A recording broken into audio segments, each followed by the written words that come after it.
Olá, professor, aqui de volta para dialogar um pouco com você sobre o tópico convivência democrática.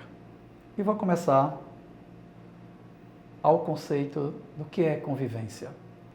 Convivência democrática é vida em comum, é contato diário ou frequente, é intimidade, é familiaridade. Mas tudo isso está alinhado à institucionalidade do órgão chamado escola. E aí vem a gestão democrática e participativa. Então, o que é convivência democrática? É a ação de conviver. É viver em companhia de outro ou de outros. Veja essa imagem onde você está na sua escola, no seu território. É uma escola onde tem uma roda, onde tem uma rede de abraço entre os sujeitos que ela compõe. Essa escola possivelmente começa a conviver democraticamente. E para isso, é preciso conhecer os elementos básicos dessa convivência democrática. Se você olhar a imagem da escola e os sujeitos que nelas estão, observe que elas estão fora dela, ainda não adentraram. Por quê? Porque ela precisa reconhecer e agir de acordo com a pluralidade cultural da nossa sociedade.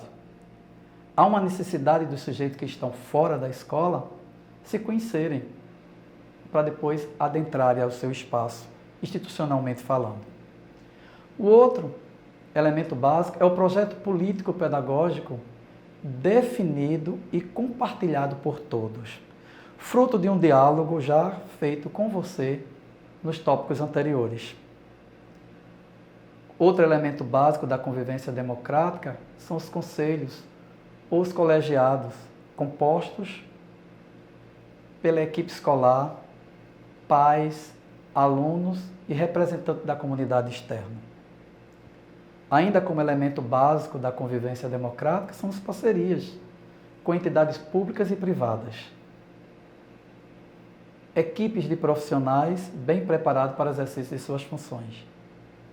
Lembre-se que quando a gente vê a imagem da escola, no slide que foi apresentado, vê que todos os sujeitos estão fora dela, se preparando para entrar, comecei a dizer para vocês que elas entram já institucionalmente, movidas de informações, sabendo do marco legal, a atenção básica que a escola deve ter, os seus sujeitos precisam, no mínimo, tomar ciência.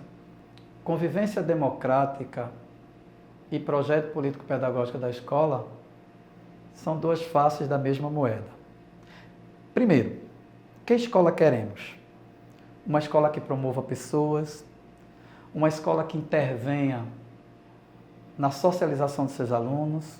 Eu já disse anteriormente que o sentido da escola é o aluno, pensando no plural alunos.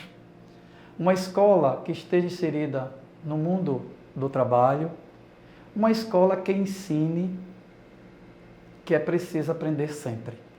Como construir e desenvolver a convivência democrática na escola do mundo contemporâneo? Um dos grandes desafios da escola é neutralizar os preconceitos e as discriminações. Eu estou preparada para neutralizar os preconceitos e as discriminações? Quem lembra do primeiro quebra-cabeça que trata da problematização da escola, que trata dos desafios, dos riscos? Quem lembra das imagens que nós colocamos nos tópicos anteriores sobre o convite para participar do projeto político-pedagógico? Você lembra do outro quebra-cabeça, quando trata da função social da escola, que pergunta quem é essa escola que eu estou e quem são seus sujeitos? O que pretendemos e onde queremos chegar? Quando eu começo a descobrir quem é o meu sujeito, eu preciso entender que quem está dentro da escola, institucionalmente falando, vai para aquele sentido de escola dado por Freire. Escola é lugar de gente. Então a discriminação e o preconceito precisa ser revisitado e a escola precisa tirar do seu calendário, da sua pauta e da sua agenda isso. Como construir e desenvolver a convivência democrática na escola de hoje? Nós vamos pontuar 3 situações. Primeiro, um dos grandes desafios da escola é neutralizar os preconceitos e as discriminações. O outro é a construção do convívio democrático que está entranhada em todas as ações da escola e envolve a todos os que convivem no espaço escolar. A outra é para que a liderança do gestor seja bem sucedida, é necessário que ele se conheça, compreenda seus próprios valores, aonde quer chegar e o caminho que deve percorrer. Que princípios deve orientar o trabalho do gestor escolar? Primeiro, é necessário que o gestor se conheça, que tenha convicção a respeito de suas metas, que mantenha um comportamento coerente com a autoridade que o cargo lhe confere, que se prepare para ter sua liderança questionada sempre que tiver de tomar decisões problemáticas. Sempre que você, gestor, for assumir novas responsabilidades, procure informar-se com antecedência sobre as estratégias que deram certo no passado. Isso pode servir também de parâmetro para que você se situe e que tente buscar resolutividade coletivamente. E que aprenda a reconhecer as situações e agir com independência quando considerar uma alternativa correta. O que precisamos saber sobre liderança? Precisamos saber que a liderança está nas pessoas e não no posto que ocupa. É capaz de influenciar pessoas para trabalhar entusiasticamente em busca de objetivos identificados como sendo o bem comum para o grupo. Desperta a confiança nos liderados e lideradas. Nem sempre está ligado ao poder. É ouvinte, articulador, estrategista. É servir. E servir não significa fazer com que os outros queiram, mas o que os outros precisam para serem responsáveis. Ter autocontrole e determinação, sem deixar de ser flexível.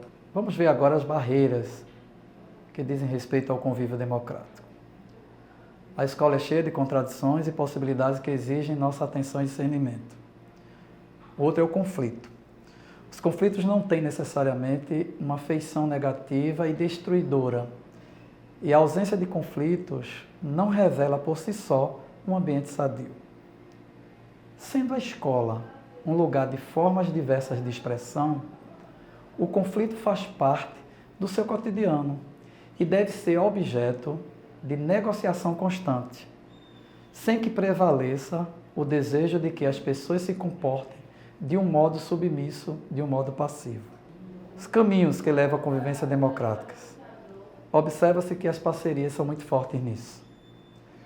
A nossa gente está enfrentando situações novas, que o mundo não conhecia antes e que não podem mais ser resolvidas só pela família, pela escola ou por qualquer outra instituição isoladamente.